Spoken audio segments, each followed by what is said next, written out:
programa Tema Livre de hoje entrevista a presidente da 28ª subseção da OAB, a Ordem dos Advogados do Brasil, aqui em Araçatuba, Lucila Rurico Koga Gomes dos Santos. A advogada é a primeira mulher a comandar a unidade, que tem 92 anos de fundação.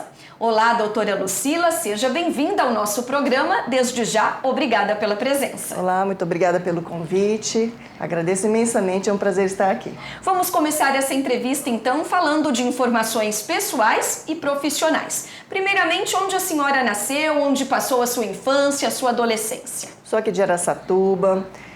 Morei sempre aqui, com uma ressalva de uns 2 anos, que foi quando eu conheci meu marido e nós nos casamos, e eu tive que morar um pouquinho em Birigui até que ele se formasse. Ele se formou e nós voltamos para Araçatuba. Como o direito surgiu na sua vida? Sempre foi a sua meta? E quando e onde a senhora se formou? Na verdade, na minha adolescência eu queria ter feito odonto. Tentei a Unesp, na época era o sonho fazer a Unesp, só que eu não consegui a aprovação no vestibular, e aí eu falei pro meu pai, já que eu fiquei na cidade, né, não fui fazer nenhuma outra faculdade, se eu optar por fazer 2 faculdades, você consegue me bancar? Que na época tinha a Toledo e tinha processamento de dados para eu tentar fazer. E ele falou assim, vamos tentar. Aí eu comecei 2 faculdades de uma vez, que seria uma compensação. Na minha cabeça eu achava assim, a odonto na Unesp era o meu auge. Como eu não fui fazer, então ele me compensou com 2 faculdades. Então eu fiz processamento de dados no início e junto com o direito na Toledo. Mas no primeiro ano meu pai já me freou dizendo, olha, está muito caro, não consigo bancar, vai ter que optar por uma faculdade só. E aí eu fiz a opção por direito, mas me apaixonei na época do estágio. Quando se formou e onde se formou, Lucila? Me formei no Toledo, me formei em 2000, né? O meu nome de turma tem o nome do Dr. Afonso, porque foi o ano do falecimento dele, então foi uma homenagem. E estudei, trabalhei lá na instituição, permaneci. Desde 2000, então, a senhora já advoga? Em quais áreas atua hoje? Atualmente, eu trabalho em direito do trabalho, né, trabalhista, e a parte civil. Quando a gente fala parte civil, a maioria da população nem imagina o que seja. Então, eu trabalho desde a área de família, que seria divórcio, pensão, até o inventário na sucessão, até a parte de contratos, rescisões, indenizações. O direito civil ele é bem amplo. Ele é um dos mais abrangentes, acho que se não for o mais, na minha opinião, é o mais amplo. E como e por que surgiu o interesse em participar da OAB e trabalhar na defesa da categoria? Na verdade, a história é o seguinte, o Dr. Sandro Laudelino, na época, nós nos formamos juntos e ele foi me procurar para fazer parte da chapa dele. E eu disse que não. Ele me ligou uma noite e eu disse que não. E ele insistiu dizendo que ia falar comigo pessoalmente. Eu disse que não queria, que não tinha tempo. Eu já era na instituição, né, Toledo. Então eu tinha meu escritório, trabalhava na instituição. Então eu não tinha muito tempo. Mas ele foi, insistiu e até ele disse... você não faz nada, eu preciso de uma mulher na minha chapa e eu tenho prazo para fazer a inscrição. Quando eu aceitei, eu pensei... vencida pelo cansaço. Vencida pelo cansaço e eu pensei, não vou ter que fazer nada. Eu nem imaginava todo o trabalho. Mas aí, no primeiro dia que nós soubemos do êxito na eleição, na época, né, a gente usava muito e-mail, eu recebi e-mails de amigos advogados já falando, agora... você vai ter que trabalhar, agora você poderia fazer tal coisa. Então, assim, eu fui muito cobrada desde o primeiro dia da vitória, assim, digamos, na eleição. E ingressou como secretária, não foi como secretária adjunta, né? ainda. Seria o cargo que eu não teria mesmo que fazer tanta coisa. Mas, desde o início, eu vesti a camisa e eu me senti cobrada, né, porque eu dei meu nome e comecei a trabalhar e não parei mais. De secretária, depois assumiu como presidente? Não. Fiquei 3 anos como secretária adjunta, depois eu virei a vice-presidente do Sandro, mais 3 anos, e aí ele me lançou como presidente, agora esse é meu 3º ano já, último ano do mandato. Hoje, a presidente e a vice-presidente da OAB em Araçatuba são mulheres. Isso faz, de fato, alguma diferença ou não? É só uma marca ali nos registros históricos da subseção? Não, eu senti a diferença. Em que sentido? Eu acredito que o homem, ele tem uma parte mais política, ele tem esse diálogo para fazer a parte administrativa. A mulher, ela tem um olhar voltado mais para o social. Então, nesse sentido, eu acho que a OAB, ela se fez presente em todos os movimentos sociais da cidade. Então, eu acredito que o homem, ele é muito capaz, mas a mulher, ela se engaja mais na parte social. Qual é hoje, então, a atuação da OAB em Araçatuba? A OAB cuida exclusivamente dos interesses da categoria ou não? Ela contribui de alguma forma com o desenvolvimento do município? Não, a gente acompanha. Nós acompanhamos de perto o desenvolvimento do município. A OAB está presente nos conselhos municipais. A OAB está presente quando tem campanha, por exemplo, a campanha da mulher, né, que nós tivemos o Viva Mulher. Então, a nossa comissão da mulher advogada esteve presente para fazer os atendimentos junto com a Defensoria Pública. Nós temos as campanhas sociais, então, a dignidade menstrual, que foi arrecadado durante 2 anos consecutivos, muitos absorventes. Então, essa parte, a OAB está sempre presente. Está sempre presente, cuidando dos interesses também dos associados, né? Sim. Em relação aos advogados, é aquele trabalho contínuo. É uma luta para que o tribunal atenda melhor os advogados, que os processos tenham mais agilidade. Então, nós fizemos um trabalho ativo na Justiça Federal, que nós estávamos com um juiz, 2 juízes para 3 varas. E um juiz apenas para o juizado especial, que uma vara que estava superlotada de processos que não andavam. Então, nós fizemos esse engajamento junto com o meu presidente da Comissão de Direito Previdenciário, Dr. Canola, e conseguimos a abertura do 2º Juizado Federal. Então, assim, às vezes a população acredita que o advogado não faz a parte dele, que o advogado é quem não trabalha. E muitas vezes o advogado faz a parte dele, mas não tem a ajuda que seria dos tribunais, dos fóruns de um modo geral. E nem é culpa só. A gente às vezes acha que é a culpa do juiz ou culpa do cartorário. Não, mas é uma falta de estrutura. Poucas pessoas para trabalhar naquele processo, porque a gente sempre imagina o nosso escritório. Mas se cada advogado tiver, sei lá, 1000 processos, aquele juiz vai ter quantos? Então, a gente tem que pensar num todo, ao invés de só pensar no específico. Por isso que acaba demorando tanto, sim, muitas vezes. Sim. Lucila, hoje quantos associados possui a subseção da OAB em Araçatuba? Ela atende apenas Araçatuba ou outros municípios da região também estão abrangidos? Assim, Araçatuba é regional. Então, aqui em Araçatuba nós temos 2.289 inscritos. Mas ela atende a região, tanto que dentro da nossa subseção tem o Tribunal de Ética, a 21ª, né, Câmara.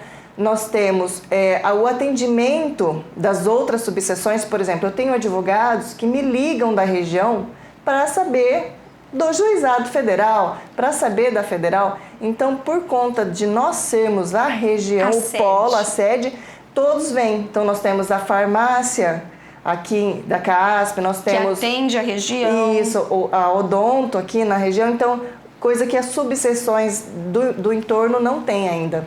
São mais de 2.000 associados só em Araçatuba. É possível traçar um perfil desses profissionais hoje? Eu brinco que nós temos 3 perfis. Tem aquele advogado bem mais velho, aquele advogado que é raiz, que é daquela época que a OAB tinha muito poder, que ele tinha uma representatividade mais forte. Um status maior. Um status maior, assim, digamos. Nós temos a minha geração, que eu falo que é o meio, que nós não somos os jovens e também não somos considerados os mais velhos, que pegou tudo, desde barriga no balcão, que eu brinco, que a gente esquentava a barriga no balcão do fórum, tudo era presencial, tudo tinha que ir lá conversar com o juiz, e pegou a fase online, né, o direito digital. E temos os novos advogados. Os que mais sofreram, né, com as mudanças, né? A minha geração, sim. Né? A minha geração pegou mudança de código a todo momento, Código de Processo Civil, Código de Trabalho, CLT, né? Então, assim, nós tivemos muitas mudanças. Durante a faculdade estudamos uma coisa, formamos, tinha que estudar já outra. A nova geração já é a geração online, que tem pouco contato entre eles, porque não temos audiência quase presencial, agora que estamos retomando. Então, eles têm um pouquinho menos de afinidade, porque mesmo durante a faculdade, eles não tiveram tanto contato, porque pegaram a pandemia. Então, nós temos essas 3 gerações. Essa foi a principal mudança introduzida na advocacia com a pandemia de Covid-19? O ambiente virtual? Eu acredito que sim, porque mesmo os estudantes que tinham aquele bate-papo nos corredores, eles cessaram, tiveram que ficar enclausurados em casa. E queira ou não, a fase da faculdade amadurece a gente. E se a gente fica enclausurado em casa, apenas assistindo numa telinha do computador, essa interação fica prejudicada. Quando a gente vai para o mercado de trabalho, falta essa parte da comunicação. Apesar de alguns jovens terem tentado e terem até conseguido se engajar mais, estudar mais, alguns eles não entendem que faltou até a parte prática, porque eu sou da época que se fazia muito estágio, né? A gente aprendia fazendo na prática. E os novos tiveram essa dificuldade, porque mesmo em grandes estágios, como Procuradoria do Estado, Defensoria Pública, eles ficaram de casa.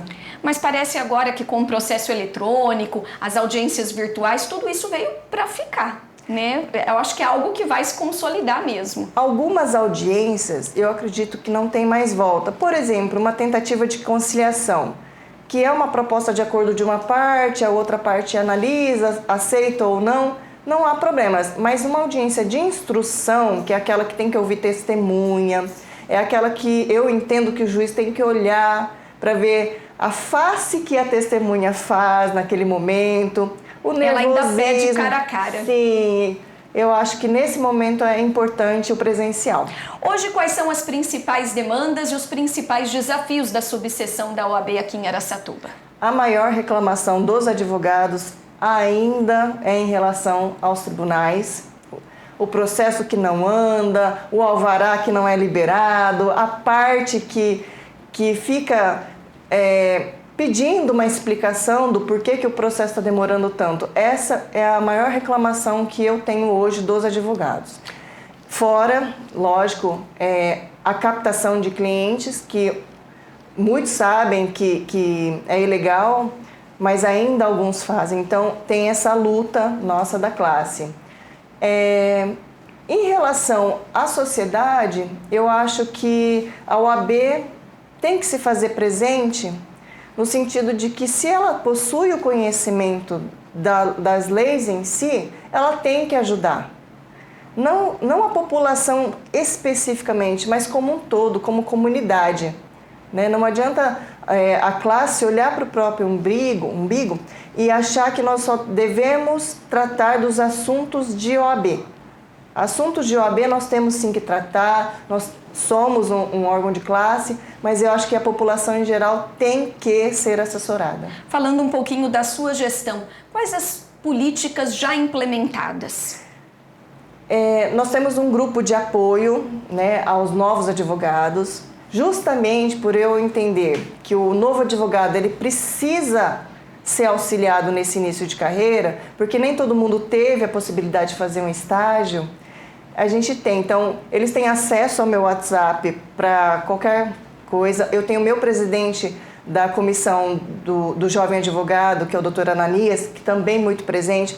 Então, a gente tenta fazer as reuniões mensais. Todos eles têm um acesso do que eu faço, como que eu atendo, o que eu posso cobrar. Então, a gente tem esse zelo com o novo advogado para orientar. Nós tivemos recentemente na subseção uma grande reforma. Então, atualmente, nós temos uma sala de coworking, que antigamente não tinha, uma sala de reunião que é para as comissões usarem. Nós temos uma sala da ESA, que é a Escola Superior de Advocacia, para fazer os cursos, e uma sala de amamentação, porque antigamente nós não tínhamos um local apropriado para aquela mãe advogada se sentir mais à vontade para cuidar do filho. E as ações de responsabilidade social que também foram introduzidas na sua gestão. Sim, né? nós temos esse olhar para a sociedade para que o advogado tenha essa função social. Sobre o profissional do direito, como a senhora avalia hoje a formação desse profissional, a consequente qualidade dos profissionais que estão ingressando no mercado de trabalho? Então, os novos advogados tiveram a pandemia. Isso é inegável, que trouxe um prejuízo para o jovem em qualquer área. Como ele teve esse enclausuramento obrigatório, ele não pôde fazer os atendimentos pessoais. Alguns fizeram, mas o estágio ficou também online, né? A Defensoria Pública ficou com atendimento muito tempo online. E as vagas foram reduzidas, então a prática, no meu entender, ficou um pouco prejudicada. Mas aí por isso que a gente fez o programa de ajuda ao novo advogado. As faculdades, elas estão estruturadas, estão atualizadas? A tendência é que o ensino à distância também alcance os cursos de direito? Aqui em Araçatuba nós temos faculdades com ensino à distância, que seria parcial, o presencial mais à distância, né? E temos o só presencial.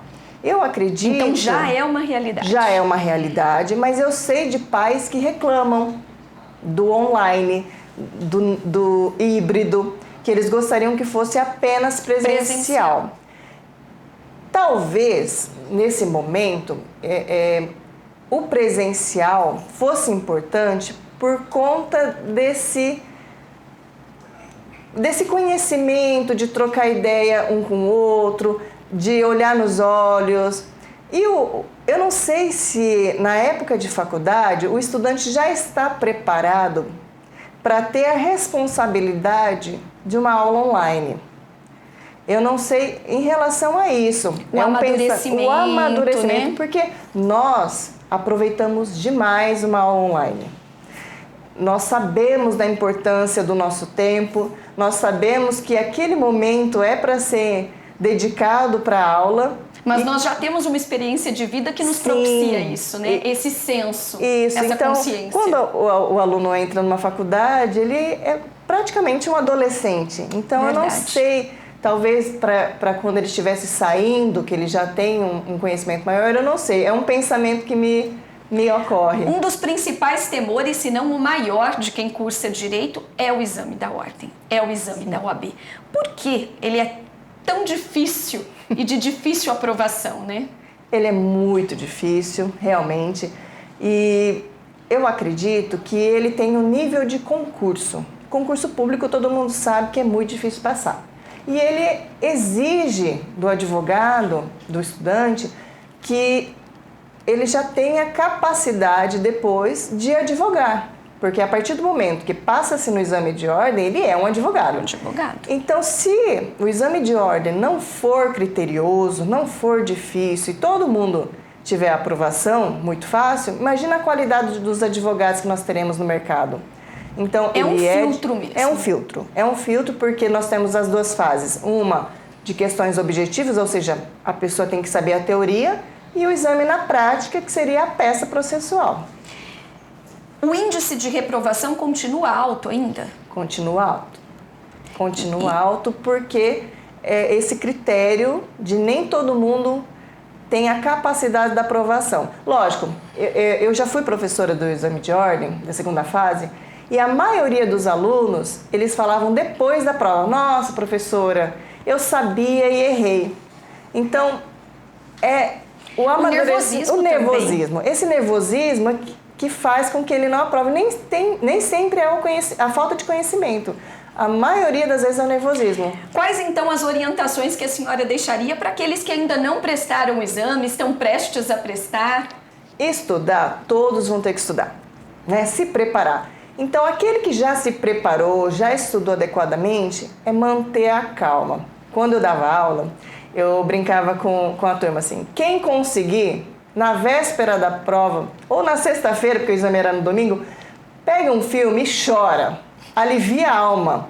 E os homens que não querem ficar choramingando, pegam um filme de comédia escrachada e ria, mas libere toda a energia que puder para poder chegar na prova mais calmo, porque é só isso, é vencer o nervosismo.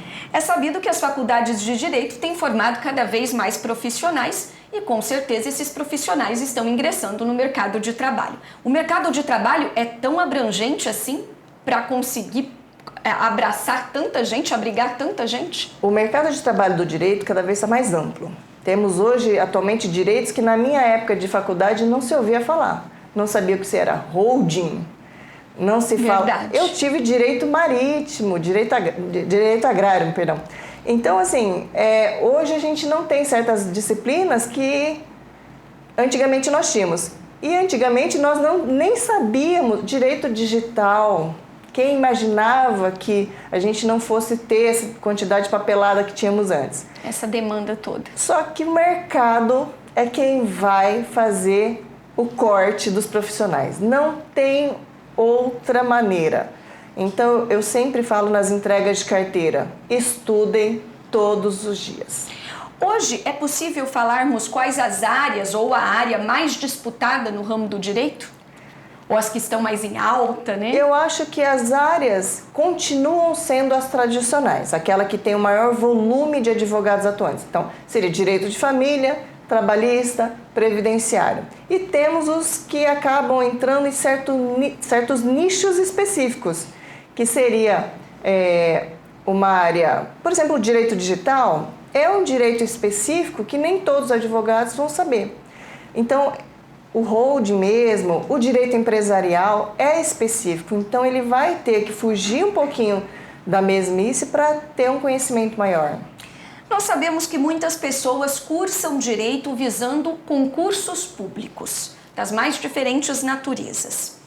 O interesse pela advocacia parece que é pouco. Por quê? Eu acho que o volume de advogados já assusta de antemão. Mas o concurso público, ele tem o atrativo da segurança. Eu acho que o advogado, o recém-formado, ele tem que se analisar.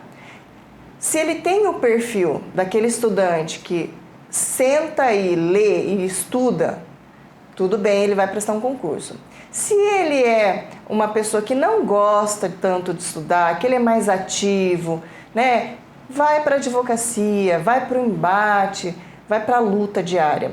Se ele tem um perfil daquela pessoa que não consegue ficar sem dinheiro em conta, que ele precisa da segurança mensal, vai para o concurso público.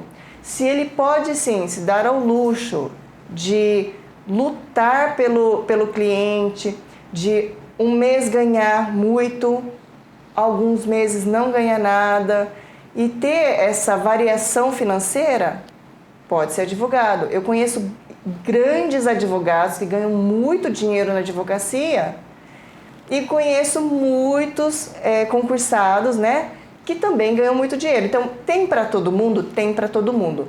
Mas eu acho que o nosso meio vai peneirar aquele que é bom.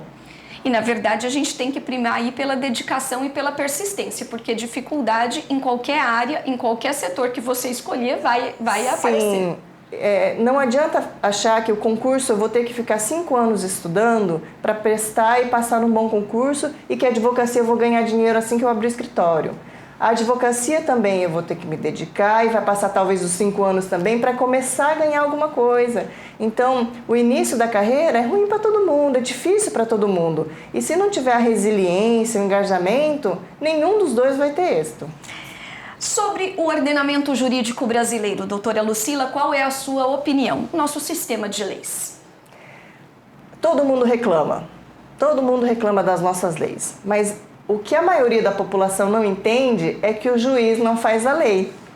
O juiz ele vai cumprir a lei, o delegado vai cumprir a lei, nós vamos cumprir a lei. E quem faz a lei são o poder legislativo, os nossos deputados, nossos vereadores. Então, assim, esse é o momento que a gente tem que falar, vote direito. Por isso é tão importante.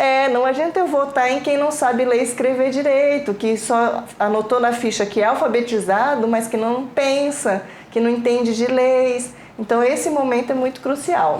Nenhum cidadão brasileiro pode alegar desconhecimento da lei para deixar de cumpri-la. É o que diz o artigo 3º da Lei de Introdução às Normas do Direito Brasileiro.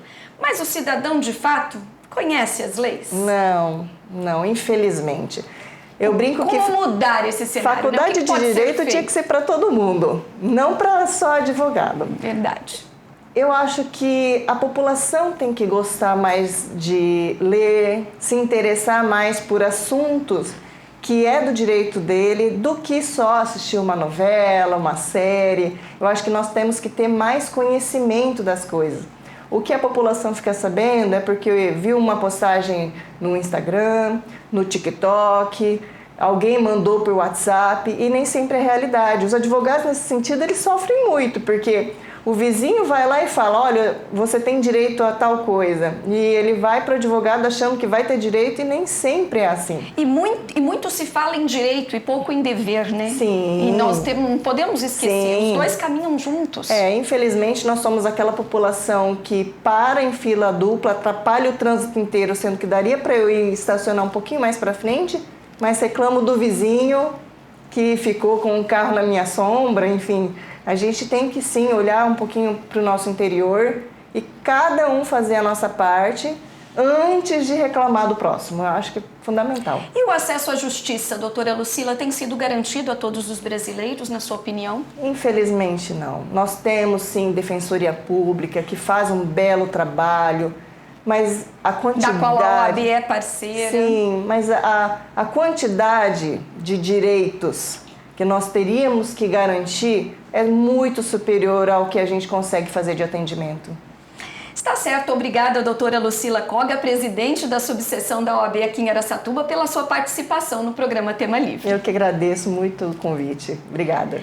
Obrigada a você de casa pela audiência. O programa Tema Livre de hoje fica por aqui. Volta na próxima semana com mais uma entrevista sobre assuntos de interesse público. Acompanhe pela TV Câmara no canal 6 da NET e pelas redes sociais YouTube e Facebook. Os links para acesso estão no site aracatuba.sp.leg.br ou no QR Code que está aparecendo na tela. Até mais, a gente se vê.